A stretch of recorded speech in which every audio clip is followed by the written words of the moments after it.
પ્રણામ, નમસ્કાર. રત્ન સ્પિરિચ્યુઅલ વર્લ્ડમાં આપ સૌનું હાર્દિક સ્વાગત છે.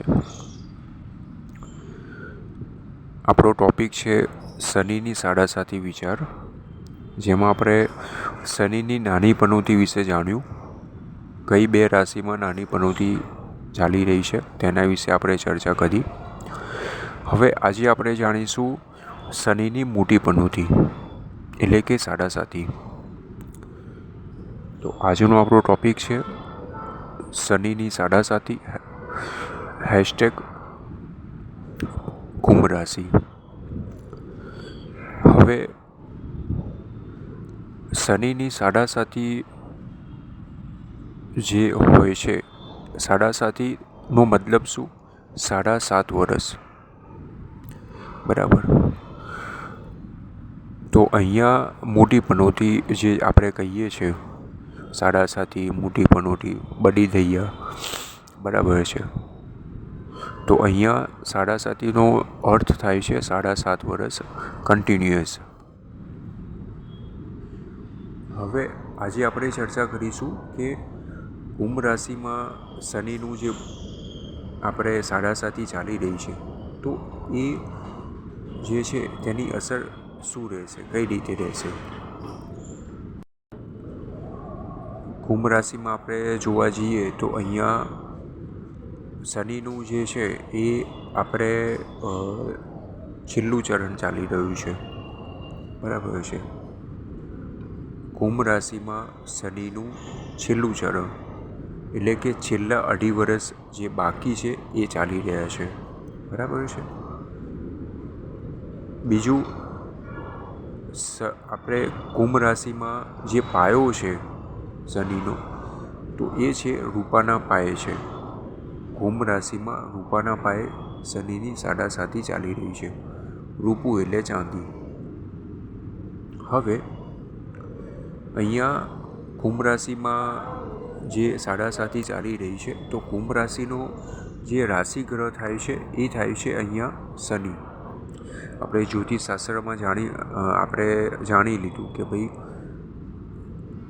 કઈ બે રાશિના ગ્રહ શનિ થાય છે, તો એક છે મકર રાશિ અને બીજી છે કુંભ રાશિ.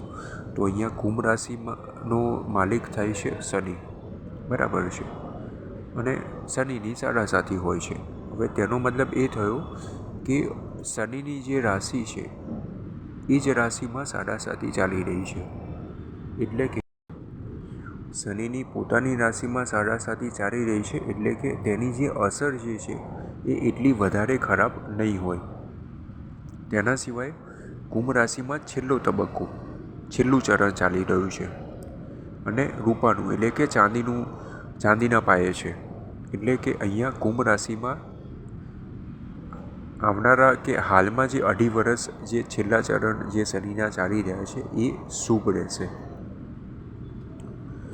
નોકરી બાબતે પણ શુભ રહેશે, ધંધો અને વેપાર બાબતે પણ શુભ રહેશે. કોઈ તમારે મેજર ઇન્વેસ્ટમેન્ટ પ્લાનિંગ કરવાના હોય તો તમે કરી શકો છો. તમારા માંગલિક કાર્ય જે છે એ ખૂબ જ સારા જશે.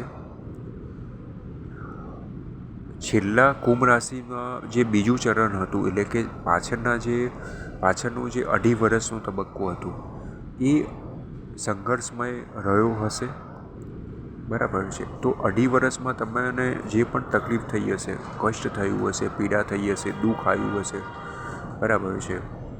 ફાઇનાન્શિયલી તમને પ્રોબ્લેમ થયો હશે, તમારા ગોલ જે છે એ તમે અચીવ નહીં કરી શક્યા હોય. નોકરી બાબતે કોઈ તમે ઓપોર્ચ્યુનિટી હશે તો તમે જે છે એ તેને મેળવી નહીં શક્યા હોય. ધંધા બાબતે ખૂબ જ ઉથલપાથલ થઈ હોય, ફાઇનાન્શિયલી ક્રાઇસિસ આવ્યા હોય, એ બધું જ હાલમાં જે 2.5 વર્ષ જે ચાલી રહ્યા છે શનિના, એ બધું જ તમારું કવર કરશે.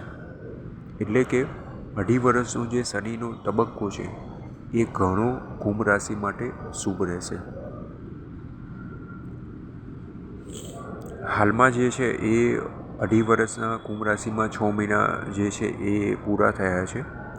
હવે બાકીના જે 24 મહિના બાકી છે એ તમારું જે પણ પ્લાનિંગ હોય, ધીમે ધીમે તમારું ધંધો વેપાર હોય તો ધીમે ધીમે જે છે એમાં સારું રહેશે. તેમાં જે છે તમને ગ્રોથ જોવા મળશે. નોકરી બાબતે કોઈ તમારે ચેન્જ તમારે કરવું હોય અથવા તો કોઈ તમારે તમે એપ્લાય કર્યું હોય તો ચોક્કસ જે છે તમને નોકરીમાં પણ જે છે પરિવર્તન જે છે એ શુભ જોવા મળશે. હવે આના સિવાય હેલ્થ બાબતે હું જોવા જાઉં તો હેલ્થ બાબતે પણ જે છે કુંભ રાશિમાં સારું રહેશે. તેના સિવાય આકસ્મિક આવનારા 2 વર્ષની અંદર આકસ્મિક કોઈક તમને લાભ થાય, એ લાભ જે છે એ તમારો ગમે તે સ્વરૂપે ગમે તે પ્રકારનો હોઈ શકે છે. આકસ્મિક તમને લાભ જે છે એ મળશે આવનારા સમયમાં. તેના સિવાય જે છે તમારા કુંભ રાશિના જે છે કુંભ રાશિ પ્રમાણે કોઈ મિત્ર સર્કલ હોય તો મિત્ર તરફથી પણ જે છે તમને સારો એવો રિસ્પોન્સ મળશે. મિત્ર તરફથી પણ જે છે તમને કંઈક તમને ફાયદો થાય, સપોર્ટમાં રહે તમારા મિત્રો. બરાબર છે. કંઈ અણબણ થઈ ગઈ હોય તો એ સુલઝી જાય. બરાબર છે. સગા સંબંધીમાં કોઈ અણબણ થયેલી હોય તો કંઈક પ્લસ માઇનસ થયેલું હોય તો એ પણ તમારું જે છે પોઝિટિવ થઈ જશે આવનારા સમયમાં.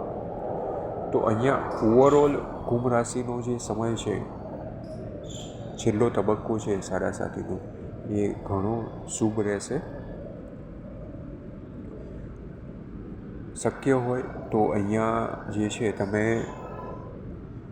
દરરોજ હનુમાન ચાલીસા, જે આપણા બેઝિક ઉપાય જે આપણે આગળ વાત કરી ગયા એપિસોડમાં, તો અહીંયા તમારે બેઝિક ઉપાય જે છે એ તમે ચાલુ રાખી શકો છો. પણ એ જે ઉપાયો જે તમે જે પણ કરતા હોય, દાન કરતા હોય, ધર્મ કરતા હોય કે જે પણ તમે કરતા હોય, શનિના ઉપાય કરતા હોય, હનુમાનજીના ઉપાય કરતા હોય, એ તમારા હવે 2 વર્ષ સુધી એટલે કે 24 મહિના 25 મહિના તમારે ચાલુ રાખવાના છે. તેના પછી તમારે જે તમે ઉપાય કરો છો એ તમારે ચાલુ રાખવો હોય તો રાખી શકો છો, અને બંધ જો તમારે કરવા હોય તો એ તમે કરી શકો છો. તેના સિવાય કુંભ રાશિ માટે જે છે, જેની કુંભ રાશિ છે તેમના લગ્ન ના થતા હોય અથવા તો આપણે કોશિશ કરીએ છીએ પણ ક્લિક નથી થતું, તો આવનારા સમયમાં જે છે લગ્ન પણ જે છે તમારું નક્કી થઈ જશે. બરાબર છે. તેનું કારણ છે કે કુંભ રાશિમાં રૂપાના પાયે એટલે કે ચાંદીના પાયે જે છે છેલ્લો તબક્કો, છેલ્લું ચરણ ચાલી રહ્યું છે. સંતાન બાબતે કોઈ વિઘ્ન આવી રહ્યું હોય તો આવનારા સમયમાં જે છે સંતાન બાબતે પણ જે છે તમને ખુશીના સમાચાર મળશે. તો અહીંયા ઓવરઓલ કુંભ રાશિ માટે શનિનો જે છેલ્લો તબક્કો છે, છેલ્લું ચરણ જે છે, છેલ્લા જે આ 2.5 વર્ષ છે એ ખૂબ જ સારા રહેશે. તો અહીંયા આજનો આપણો ટૉપિક અહીંયા પરિપૂર્ણ હું કરું છું. આજનો ટૉપિક હતો #શનિની સાડાસાતી, #કુંભ રાશિ.